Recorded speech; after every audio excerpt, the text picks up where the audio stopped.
So we finished looking at the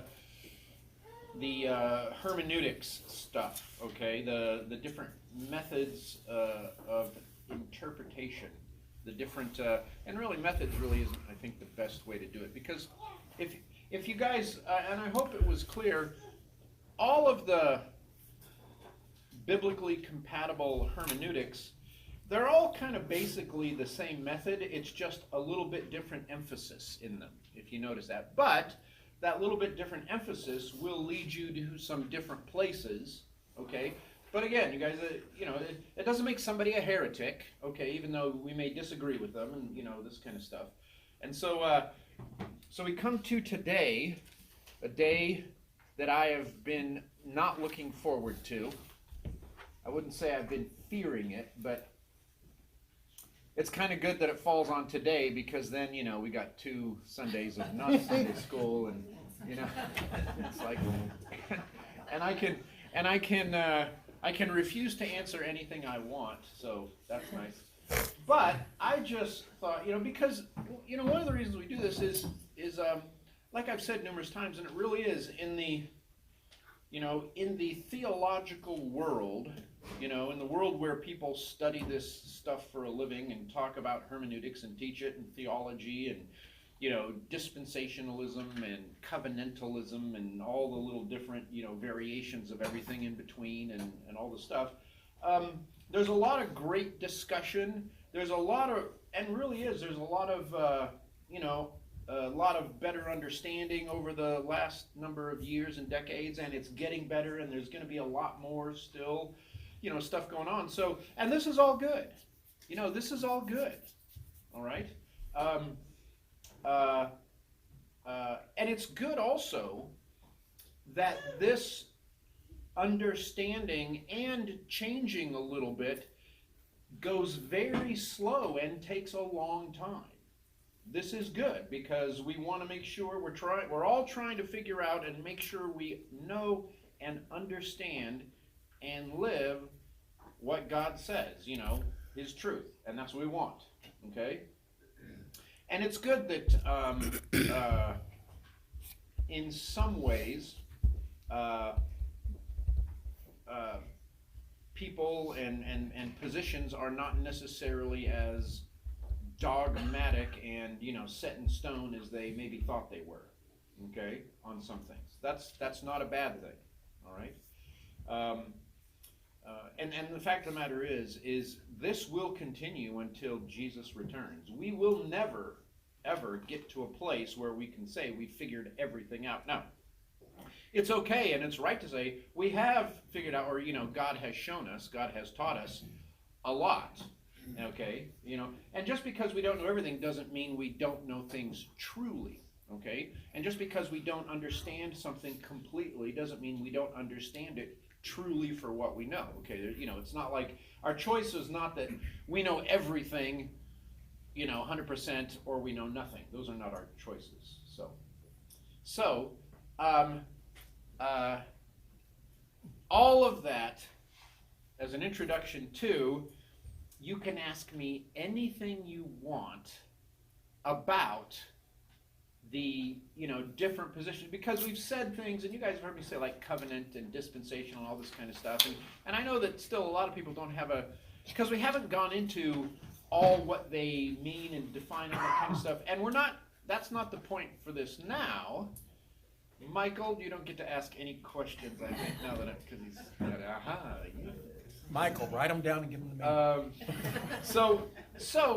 me. Because what we want is, this, an understanding, because, honestly, I think it's good, I'm not just think, I'm sure it's good, the turmoil that, we'll say, the Western church has been going through on a theological and cultural level over the last number of decades or so is good, because it shakes some stuff up. Now, it's interesting, it's like in some ways, other we'll say churches, I don't mean like a different church, part of the church, other parts of the church in other parts of the world hasn't gone through the same kind of turmoil on some things. Like for instance, it's when the churches in Africa are taking a strong stand against a lot of the cultural garbage that churches in America are not taking a strong stand against. It's like they're not having a problem with what God says and how to deal with things, at least on some things, okay? But the turmoil and the somewhat, out of balance and upsetness in the Western church, and even theologically on some things, is not a bad thing, because it gives us a good chance to then talk about stuff and to look into it more and to reassess and why we think what we think or believe what we believe and this kind of stuff. So yeah, it's good. So I guess in the spirit of causing more turmoil, so yeah, you guys can ask questions, and I will try and answer as much as possible. Because I want to help. I want to make sure Also, I want it to be okay that people.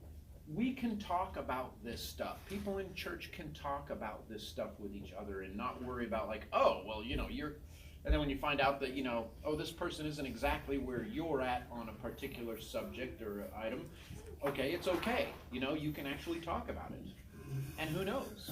Maybe you'll change, maybe they'll change, maybe you both will, So now we can ask you questions about eschatology? I guess so. I don't have any, but Michael immediately raises his hand. So no questions then, huh? on what subject? No.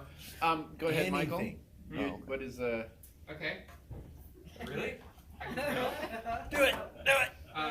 What would you say the relationship between the modern day church and the nation of Israel is? Either the spiritual succession of the nature of Israel or the current state of ethnic Israel? Yeah, I've heard that question before. That's the only question we'll read this morning. What's that? That's the only question we'll read. Okay. Well, I had already talked about when we did look at that. I had said, and it's very clear biblically, the nation of Israel that currently exists on the eastern end of the Mediterranean is not, according to Ezekiel and Old Testament prophecy, is not that prophesied return to the land. Okay, but you guys, now again, okay, that statement right there says is a dispensational statement. Okay, the covenant statement would be. See, I guess I can do this without taking a position. Here we go. The covenant statement would be, of course that's not the prophesied return to the land, because that prophecy was, or that promise was forfeited by the physical descendants of Abraham when they rejected Christ as a nation, specifically in Acts 2. So the question, actually you phrased it the way a dispensationalist would ask that question. A covenant-oriented person wouldn't even ask that specific question in that way. Okay? So there you go. I didn't answer the question, but I gave a nice, wordy, theological, Bible-sounding answer. Welcome to politics. But just like, no, but there, and what the only thing I'm saying here is there are, and we'll again, in the broad sense, we'll say dispensational, we'll say covenantal understanding. There's a whole lot of, there's a whole lot of different, differences, views in there. But in general is the one that, the covenantal view is that the physical descendants of Abraham, in fact, we talked a little bit about how a lot of used to be, and then for a while weren't, but now again, a lot of covenantal-oriented people are saying there is a future for ethnic Israel. Okay? Now, some would go so far as to say that will include a return to the land, and they're still covenantal. Some will say that won't include a return to the land, but a revival and a salvation of most of the physical descendants of Abraham, but not necessarily a physical return to the land. But what we're talking about here, this is one of the defining distinctions between dispensationalists and covenantalists, where it says if you're going to say, at least traditionally, that there will be a ethnic, physical descendants of Abraham returned to the land by God, that's a dispensational statement, or certainly a traditional dispensational statement. That's not a traditionally covenantal statement, but believe it or not, you will find, and there always have been, there haven't been a lot, but there's been a few covenantal-oriented people that will also say there will be a physical return to the land. But I guess more specifically to your question, I don't think you would find any covenantal people that would say the current nation of Israel is the prophesied return to the land. Even if they would say that in the future at some point God will return the physical descendants of Abraham to the land. But also the statement that the nation that is there now is the prophesied return to the land, that's an exclusively dispensational statement. And I will say that up until probably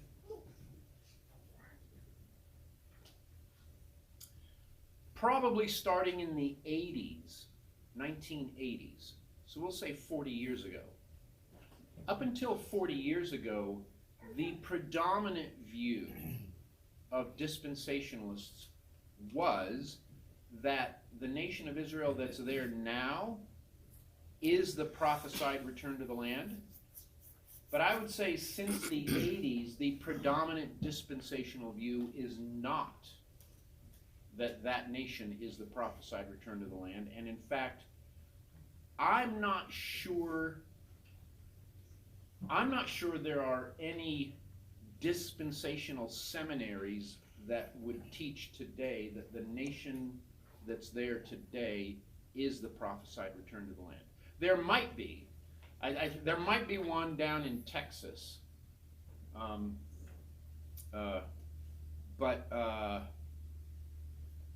But I don't think there might be some dispensational oriented Bible colleges that would teach that.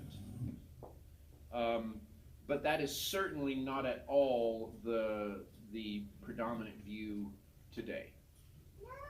So yeah, wow. Jumped right into that one. Okay. Yes. First of all, did everybody understand what I just said? Yep. Like sort of, and really, if you notice, I'm really just sort of describing the lay of the land. You know what I mean? Okay, which is what I want to do here, hopefully, is to just clarify a little bit, like, oh, this is sort of, here's what covenantal, oriented people, generally think, and here's what, dispensational oriented people generally think. So you're not going to state what you... Okay. I'm going to state that the nation of Israel that is there now is not the prophesied return to the land. And now But what are some Just a reasons second. why it's not? 'Cause I it seems went kind of through. I obvious. went through all those when we went through it. I got that list somewhere. When you There look, were all those prophecies that had to come true with it. yes, That yeah, didn't. all the things that it says when God brings His people back to the land is very clear. The Old Testament says numerous places. Then this will happen when at the time. Right. At the time God brings His people back to the land, not like later, not like after they're in the land for a while and then later. It's like when they're brought back by God, these things happen, and all down the line. Okay. You said it. That was it. Oh, okay. Just that the nation of Israel today, there's so many conditions. You look at its current political state, it is obviously Right. a pagan institution. Right, and that's really the easy one. The first one is that God says when He brings His people, the physical descendants of Abraham, back to the land, they will be believing in Jesus the Messiah, which is not even within 1,000,000 miles of, you know, today what's going on. And I think part of what makes it hard for folks is they look at that and there's an element in our country that is like, we're gonna side with Israel on all political issues, no matter what, because of this underlying view that they are Right, the return to the physical land. absolutely. And as a covenantal guy, I'll step up and say this, you know, even though I don't hold to that view, by saying that, I'm not saying that we are against Israel. Right, we're not yet. Specifically, as our political views align, why would we not ally with them Sure. as we would any other nation Yeah. under separate circumstances? So it's not I think folks take it as you're against them, and it's like, no, we just treat them just like they're anyone else. which Exactly. we believe they are. Absolutely, yeah, absolutely. And just saying, I am dispensational enough to say that, you know, like some of our covenant guys, God is preserving the ethnic Jews.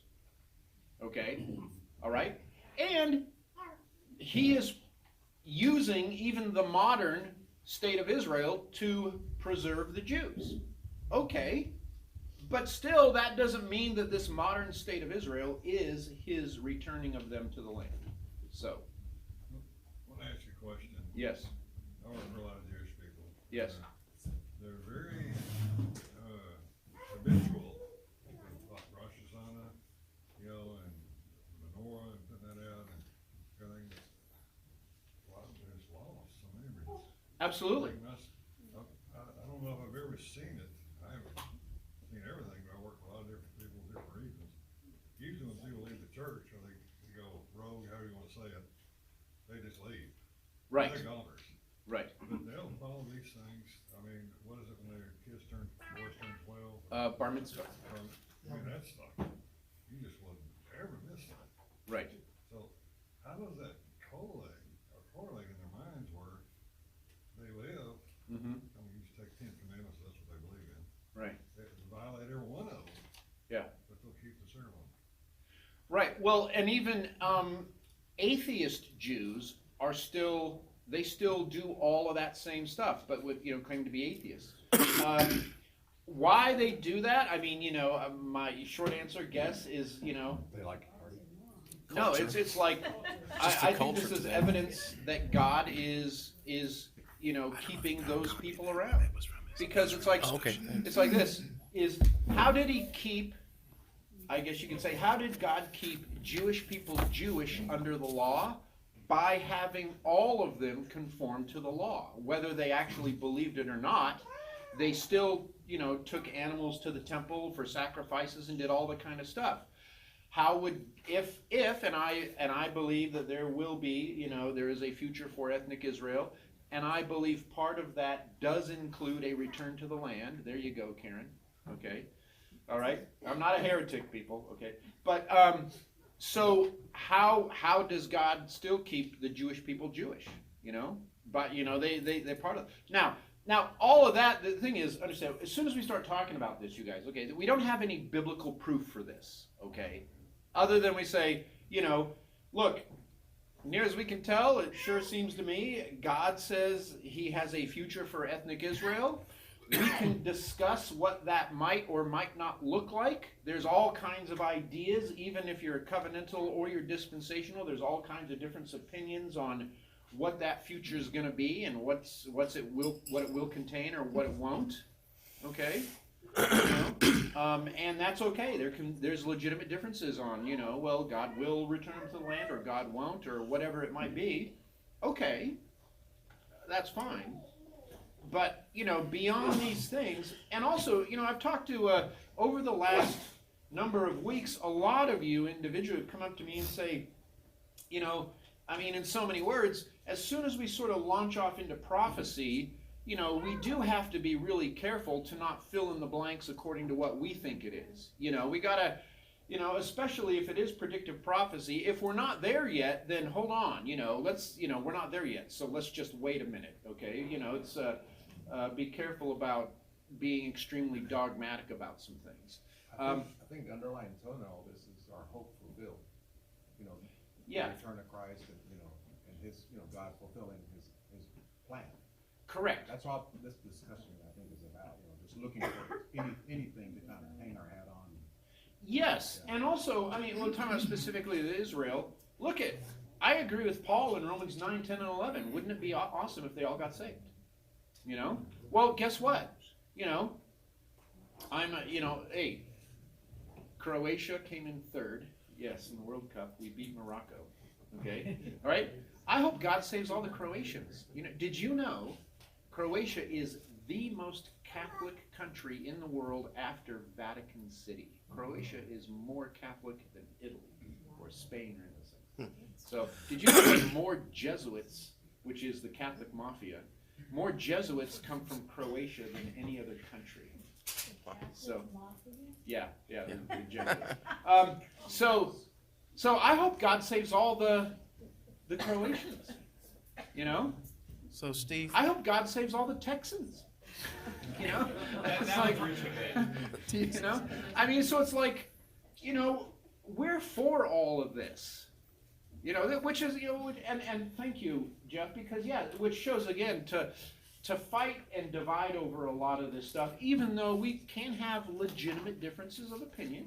Okay, you know, we're not minimizing what people believe and hold on to, but yeah, you know, we're not going to blow up the church over this kind of stuff. So, which is the whole reason why, in the first place, I wanted to talk about it. You know. so you mentioned over there, what reason does God have for keeping the Jews Jewish now? I mean, he's devoted Well, that's the the thing. Messiah. Well, already. again, do you want me to answer like a dispensationalist or like a covenant guy?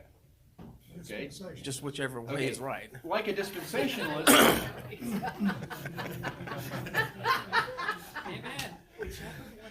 If you answer like a dispensationalist, it's because he's going to fulfill promises to him that he's made to him. So they have to be there to receive it. Yeah, they got to be there to get the promise fulfilled. If you answer like a covenantal person, well, they'll get those promises fulfilled to them if they believe the gospel, because those promises are now for God's people. Okay? But those- Which, those by the way, promises just weren't a second, conditional. just a second. Which, by the way, that statement in itself is not wrong either. Okay? It's not. You know, that's why, yes, all my dispensational friends are like, yeah, man. You know, but because it's like this. Okay, you know, if you're a dispensationalist, okay, when you look, and let's say you're a full-on, you know, the whole millennium deal and all this kind of stuff, which, yeah, I'm not saying it's, you know, I'm not saying anything, but basically, when you see what's promised to the church in the New Testament, and you see what's promised to Israel in the Old Testament, find me the differences. Really. Find me just a second. Circumcision. Yeah, well, or other than, you know, who owns land in Israel during the millennium, which seems to be exclusively Jewish people. Other than that, what are the differences? I don't see any. You know what I'm saying? So it's like when our more covenant friends say, oh yeah, the physical descendants of Abraham will actually receive all those promises, just like we Gentiles will when we believe the gospel. Because, you know, and this is one thing that our more covenantal friends have gotten right through the centuries, you know, better than the dispensationalists, is that we are the one people of God. Now, in that, dispensationalists will say there's still a difference between ethnic Israel and believers, but still in the one people of God. Okay, all right, which is fine. You can say that, but so that's why, you know, like you know, that's one of those questions, you would answer it differently if you're a covenantal person or a dispensational person. But even then, when you sort of break down the answer, a lot of the answer is the same from both sides, but there's some differences. You know what I mean? Okay, so it's not, like, you guys, you know, this is why, you know, these things, it's personally frustrating to me, because I've heard this in churches, and I've read books and stuff, and you see it in you know, popular thing is there's oftentimes in these kinds of discussions, the way it's framed oftentimes is, first, like, you know, we're gonna start with our differences and draw our lines, you know, our battle lines according to our differences. Well, okay, but frankly, there's a whole lot more we're in agreement on than our differences. So why not start there, and then we can talk about the other things that, you know, we have a different opinion on. Okay, Michael? Okay, so, as the family of God, as God's people, has the church spiritually in any way circumcised or replaced Israel directly? Aha, yes. Can anyone other than Brad cannot answer this question? Can anyone define supersessionism? Otherwise known as replacement theology? What's it? Basically, replacement theology. Basically, the thing is this: has the church fully replaced Israel in every way? And actually, technically, Michael's question is the church spiritual Israel? Now, again, from a dispensational point of view, you're going to say, no, within the family of God, there is still a difference. And, are you ready for this? There are many basically, I remember I handed out that list, those covenantal people that said there is still a future for ethnic Israel. Those, you have to deny that the church has replaced Israel in order to say that. So there are plenty of covenant people that will say the church has not replaced Israel, except, the thing is, though, are you ready for this? And even, and I've even heard some dispensational people say this, which again, you guys, let me just say, you know, this is great. I'm just going to muddy everything up here because it's not as cut and dried as a lot of people think it is. Guess what? If you are a dispensationalist, and even if you say the church has not replaced Israel, even if you say there is a future for ethnic Israel and God will return them to the land and there'll be a special sort of revival amongst them and they'll believe everything, you will say as a dispensationalist that during this era of history of the earth, this dispensation, you will say the church has replaced Israel as the main organization on this earth through which God works. You will say that. Okay, guess what? So again, we have something that both the covenantal people are saying and the dispensational people are saying, but we're not saying exactly the same thing about it or completely the same thing. Because it's temporary. Well, okay, but this thing is, now we can talk about the differences. So it's like this. We say this: is it a completely wrong idea that the church has replaced Israel? No. That idea in and of itself is not completely wrong. Okay? God dwelt with Israel in the tabernacle, in the temple, but now he dwells within us.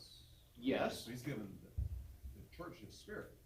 So but he hasn't given the spirit. you are saying the church has replaced Israel. No, I'm saying that the spirit of God lives within the church, but not ethnic Israel right now.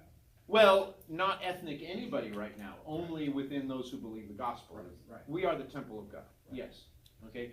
But the point here is this, is you guys, see, here's one thing, and this is why, okay, we're getting down to, you know, you guys, theology gets very complicated at certain points, you know, we're talking about stuff, so it's like this, you know, so it's like this, a dispensationalist, and I've heard dispensationalists say, you know, oh, you covenant people, you just think that, you know, God just booted, you know, the physical Jews and, you know, kicked them out of the car as it was going down the freeway at 100 miles an hour, you know, and we're done with the physical, you know, we replaced them. I was like, well, wait a minute, Mr. Dispensationalist, you think the church has also replaced the nation of Israel during this time, this dispensation. So hold on, we're talking, now we're all of a sudden, see, now you guys, this is where theology now gets hard. Now it's like, oh, you mean now we got to actually go back to the Bible and like work through these things and try and figure out what our position is on this. Okay? So this brings up an argument of when the church actually began. Because Yes! my Good thought on this, question. my thought on this is that the church has always existed from the very beginning. Okay, so you And are is a comprised covenantalist. of the family Yes. of God who believe Okay, God. here we go. You ready for this? And the church didn't replace Israel. It was here Okay. all the time. I mean, Brad, how many options do we have about when the church started? What, 5 or 6 or something like that? I mean, it either started with Adam or with Abraham. Or it Or- started, or- or it started in the mind of God. Right. Fast. Or some, I've even heard Moses, after the flood. You could say Abraham. Yeah. Yeah. Abraham. You could say the day of Pentecost, perhaps. Acts chapter 2, day of Pentecost. Some of our more super dispensationalist people say sometimes with Paul or even after Paul's ministry. Okay? I would say the church had to begin from the first man who believed. Well, you God. see, it's like this. Because what else is he? if First, he's not? okay. Before it's- Judaism even. Yeah. Okay, so you know what? Then you guys, no dispensationalists would say what you're saying like 30, 40 years ago. Pigeonholing me. Okay, but you guys, but no, it's like this. What I would say is, yes, absolutely. The one people of God began with Adam, Is that the church? with Adam and Eve. That's, Aha! that's the church to me. So The Is the idea of the ecclesia. God. The ecclesia. Let's be biblical about it. The ecclesia. What's the thing is, this is the supersessionism question. If you say the church has completely replaced Israel, really what you're saying is the differences through the ages is really just like title. Because what about before Abraham? What was it? It was just people that believed, okay? But how do you have then you believers had without the a nation church? of Israel. What's that? How do you have believers without a church? I mean, are these? Okay, well, wait a second. That's a during our last 2,000 years kind of statement. Did you know that the before the Babylonian captivity, there were no synagogues, and the Jews basically only went to temple once or maybe 2-3 times a year. These guys were not going weekly to anything and listening to the prophets read. That started during the Babylonian captivity. Okay, so we can't read our experience and the example of the New Testament believers back into everything that was so like before Abraham. No, guess what? There weren't churches, there weren't synagogues. Okay, Well, not physical churches. I'm just talking about the body of believers that are known as the Yeah, church. So what's the definition of the church then? that's yes. Also, I'll use the biblical term is the ecclesia, the gathering of the people of God. And yes, thank you. Karen points at her watch. Yes. Saved by the bell. I have to stop. Okay. Now, but you guys, okay. So in all this, and it really is like, okay, like this whole thing, I hope, like some of you, hardcore dispensationalists or whatever, have just found out that, wait a minute, we also say the church has replaced Israel, at least in some way. Okay? And, basically, we also, dispensationalists like, wait a minute, yeah, hold on. The promises to the nation of Israel and the promises to the church, when you look at it, it's like they're pretty much the same thing. Okay, so you guys, Probably because they're the same people. well, just a second. Okay, so you're sounding very covenantal, by the way. Okay, all right. But you guys, which shows, really, like I've been trying to say is, you guys, when and you all have heard me say, when I say that there's really, we're like in, I don't know, 95, 96, 97, 98%. We're really pretty much, in the same spot on most of this kind of stuff.